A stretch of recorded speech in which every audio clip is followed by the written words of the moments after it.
The crystal glass chimed against the silver spoon, silencing the room, instantly. We were in a private dining suite in Boston, surrounded by walls of cold glass that reflected the city lights like captured stars. My father, Robert, stood up, beaming at my sister. Ashley. He didn't look at me. He never looked at me. He raised his glass of vintage champagne and said, loud enough for the waiters to hear, to Ashley. To the only one of my children who truly understands the meaning of ambition and legacy. The room erupted in applause. They clapped for the golden child. They clapped for the future IPO. I didn't flinch. I didn't cry. I simply took a sip of water, placed my napkin on the table, and walked out the door while they were still cheering. That was the moment I realized I wasn't just the black sheep. I was a ghost.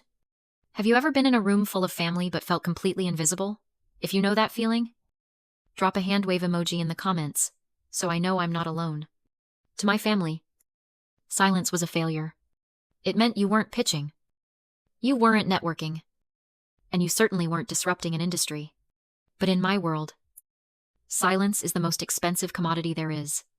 My workshop in Burlington, Vermont, is everything my parents' penthouse in Boston is not. It smells of aged maple, spirit varnish, and dust that has settled over 300 years. There are no glass walls here, just stone, timber, and the quiet hum of a dehumidifier protecting instruments worth more than most people's homes. I'm a luthier. I restaurare violins, violas, and cellos. When a Stradivarius develops a hairline fracture, or a Guarneri loses its voice, they don't send it to a factory. They send it to me. I spend my days with a magnifying glass and a chisel, shaving off wood thinner than a breath. It's slow, it's methodical, and it requires a kind of patience that would make my sister, Ashley, break out in hives. To my father, Robert, and my mother, Linda, my career was a cute little hobby, a quaint craftsman phase I would eventually grow out of before getting a real job. They didn't understand that while Ashley was burning through venture capital funding like jet fuel, I was building equity in history. But I didn't choose this solitude by accident. I was trained for it. There is a term psychologists use for kids like me, the glass child. When you grow up with a sibling who demands 100% of the oxygen in the room, you learn very quickly how to breathe without making a sound. Ashley was always the crisis or the miracle. She was either failing math and needing a tutor, or founding a startup and needing seed money. She was high maintenance, high volume, and high stakes. My parents were constantly exhausted by her, consumed by her orbit. So, I made a decision when I was 7 years old. I decided to be transparent. I became the child who didn't need help with homework, the one who didn't scrape her knees, didn't lose her retainer, and didn't ask for money. I thought if I was perfect, if I required absolutely zero maintenance, they would finally have the energy to love me. I was wrong. They didn't love me for being easy. They just forgot I was there. I remember the day I got accepted into the top luthier school in Cremona, Italy. I came downstairs, letter in hand, heart pounding. I walked into the kitchen, ready to share the news. But my mother was already on the phone, pacing back and forth. Ashley had crashed her car. Again. My father was shouting at an insurance agent in the other room. I stood there by the refrigerator for 10 minutes, holding the paper that defined my future. Neither of them even looked up. So, I folded the letter, put it in my pocket, and made my own coffee. I never told them. I just packed my bags and left. 2 months later, they assumed I was drifting. They told their friends I was finding myself in Europe. A polite way of saying I was unemployed. They didn't know I was apprenticing under the finest masters in the world. They didn't know I was learning to identify a forgery by the pattern of the grain or the smell of the glue. They saw a daughter who had opted out of the race. I saw a woman who had finally stopped running for a trophy that didn't exist. For 10 years. I let them believe what they wanted. I let them think my beat-up Volvo was a sign of struggle, not a choice. I let them think my silence was submission. But they forgot one thing about silence. It's not empty. It's full of answers. And while they were busy shouting about their legacy, I was quietly, meticulously building my own. I just didn't realize that eventually, the noise of their world was going to come crashing through my front door, demanding to be saved. It had been 6 months since I walked out of that dinner in Boston. And in that time, my phone hadn't rung once. No apology. No check-in.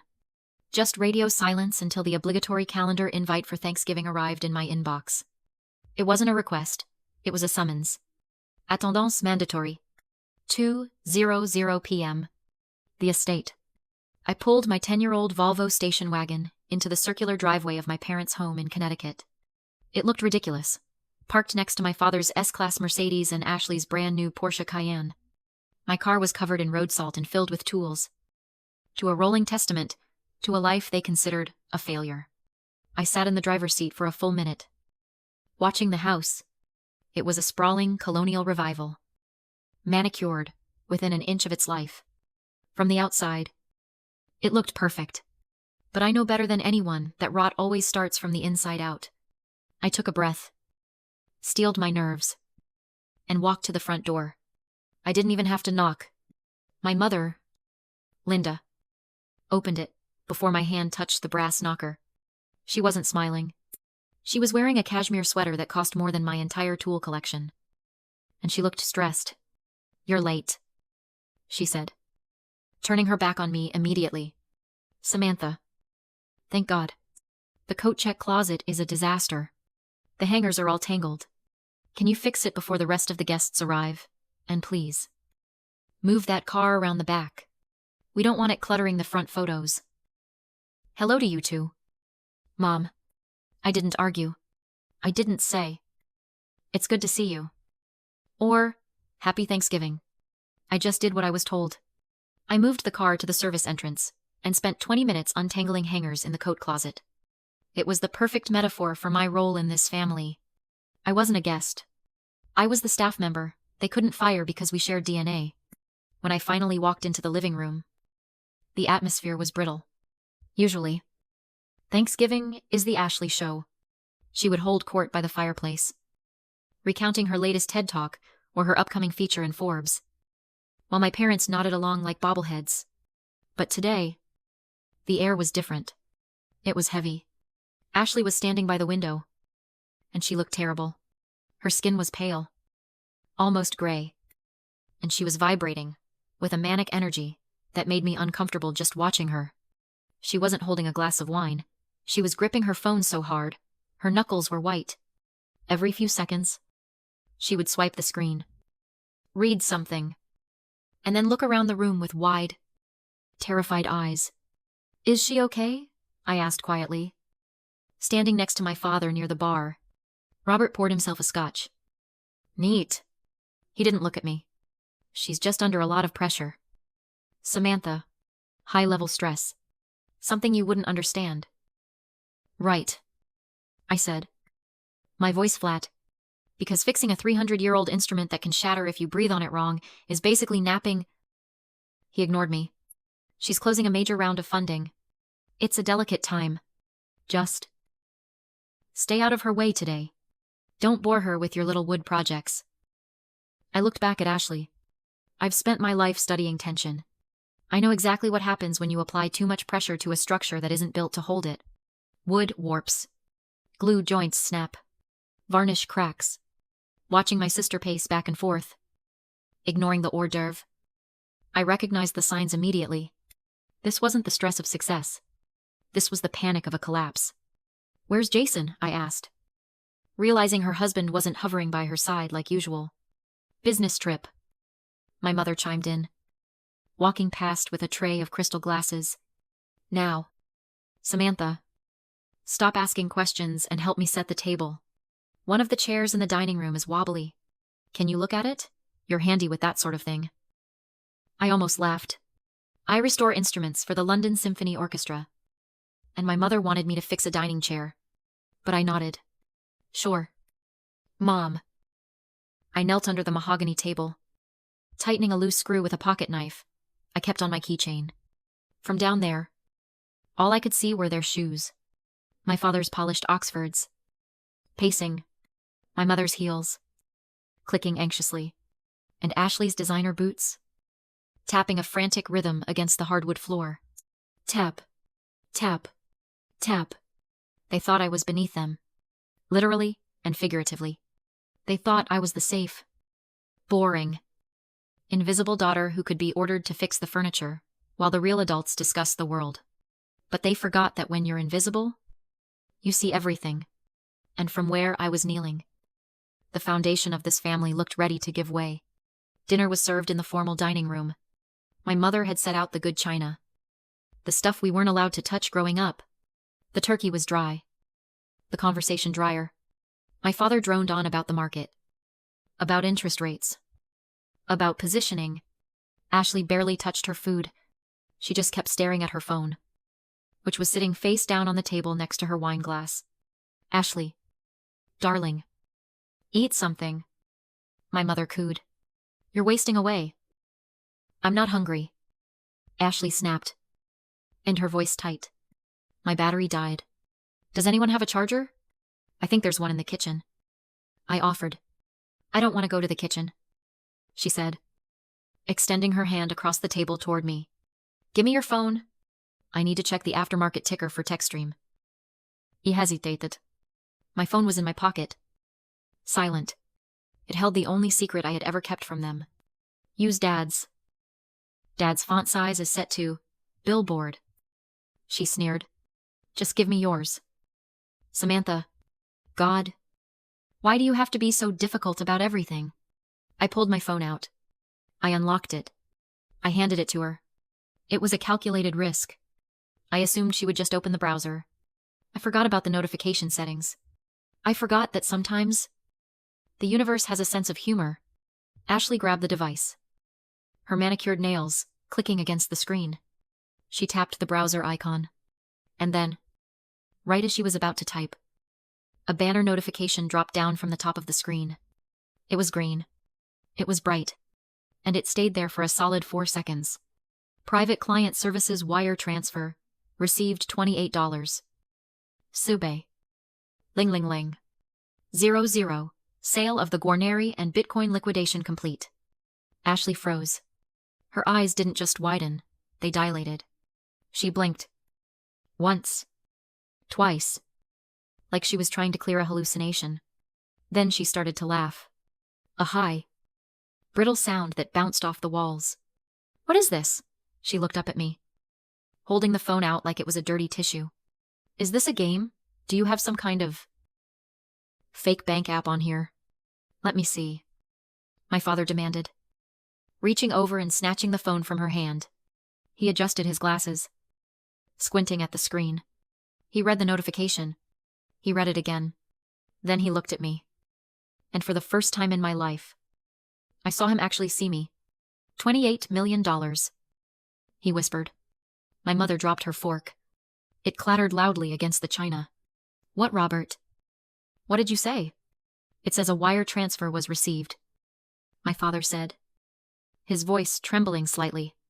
28,400,000. He looked up at me, his face pale. Samantha, is this real? I reached across the table and gently took the phone back from his shaking hand. I slipped it into my pocket. It's not a glitch, I said calmly. And it's not a game?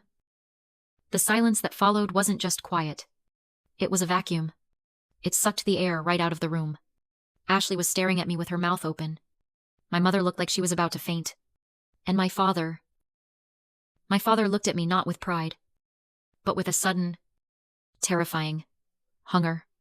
Where? Ashley stammered. How? You fix violins. You live in a shed in Vermont. How do you have $28 million? I restore history. I corrected her.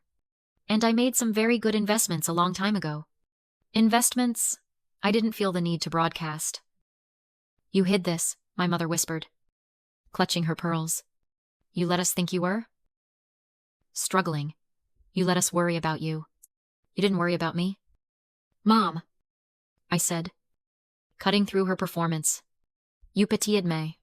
There's a difference. Ashley stood up so fast her chair tipped over backward, crashing onto the floor. This isn't fair, she screamed. her face flushing red. I have been killing myself. I have been working 80-hour weeks. I am building an empire, and you. You just stumble into a fortune. Is it even legal? Did you steal it? Sight down. Ashley. I said. My voice wasn't loud, but it had an edge I'd never used with them before. It's perfectly legal. And unlike your company, my assets are liquid. That was the wrong thing to say. Or maybe it was the exact right thing. Because the moment the word liquid left my mouth, the energy in the room shifted. The shock evaporated. The hunger took over.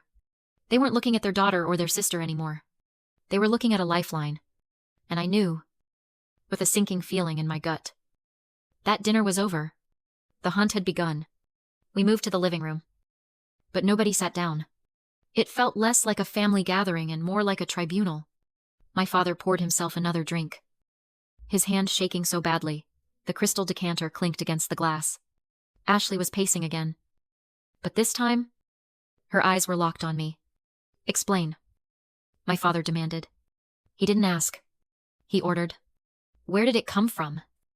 Samantha, don't give me that investments vagueness. Money like that doesn't just appear. I told you, I said, leaning against the mantel. I kept my posture relaxed, deliberately contrasting their panic.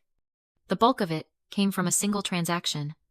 Last year, a fake Guarneri del Gesù appeared on the market in Vienna. Everyone thought it was a 19th century copy. I knew it wasn't. I bought it for $40,000. I spent 8 months removing 2 centuries of bad varnish and documented the provenance. It authenticated. I sold it to a private collector in Tokyo for $12 million. And the rest, Ashley snapped. 12 is not 28. Bitcoin. I said simply. I bought a few $1,000s worth, back in 2013. I forgot about the wallet on an old hard drive until last month. I liquidated it. Ashley let out a bitter laugh. Luck. It's just dumb luck. I'm building a platform that changes how people interact with data. And you? You found a lottery ticket in a dusty violin case. It wasn't luck, Ashley. It was knowledge. I saw value where everyone else saw junk. That's my job. It doesn't matter how she got it. My mother interrupted. Stepping forward. Her voice was trembling, but her eyes were sharp. The point is, she has it. Thank God. She has it. She looked at my father. Robert. Tell her. My father took a long swallow of his scotch. He looked old suddenly. The confident patriarch who toasted to ambition just an hour ago was gone. In his place was a desperate man. Ashley is in trouble. Samantha, he said heavily. I figured. I said. Is it the burn rate? Or did the new round of funding fall through? It's the SEC, Ashley whispered. She stopped pacing and slumped onto the sofa, burying her face in her hands. They're investigating TechStream for revenue inflation.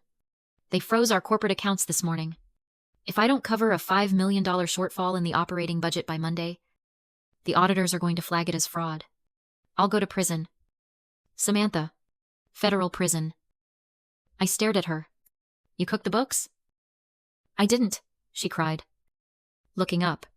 I moved some numbers around. I recognized revenue early. Everyone does it. I just need to bridge the gap until the Series B closes. It's a bridge loan. That's all. A bridge loan. I repeated. $5 million. We need it. Samantha. My mother pleaded, reaching out to touch my arm. I flinched away. It's not just Ashley. It's us. What do you mean? It's you. My father looked at the floor.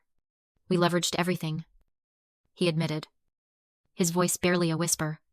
To keep TechStream afloat last year, we liquidated my retirement.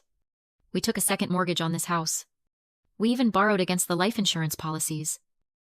Here is the condensed version of the story, retaining all key plot points and emotional beats. My face went cold as my parents confessed they were broke. They had bet everything, the house, their reputation, their retirement on my sister Ashley's fraudulent business. Now that the golden child was sinking, they demanded I use my $28 million savings to bail them out. It's your duty, my father insisted. We're a family. But I realized the truth. They didn't see me as family. They saw me as an insurance policy. For 30 years, they ignored me while fueling Ashley's ego. Now, they wanted to liquidate me to cover their bad investment. No, I said firmly. I won't pay for your arrogance. When my father threatened to cut me off, claiming I'd be dead to them, I felt nothing but clarity. You have nothing left to give, I told him, grabbing the door handle. You're not cutting me off from the family fortune. Dad, I am the family fortune. I walked out and didn't look back. 3 months later, Ashley was indicted for fraud, and my parents lost the estate. Meanwhile, I used my money not for status, but for sovereignty. I launched a grant program for craftsmen and filled my workshop with apprentices, people who understood value, not just price. By the next Thanksgiving, I was hosting dinner in my workshop for my found family. A desperate letter from my mother arrived, asking to visit. I put it away in a drawer. I wasn't angry, just unavailable. Money can't buy love, but it buys the courage to walk away from those who hurt you, raising a glass to the invisible ones. I finally felt something I never had in that mansion. I felt home.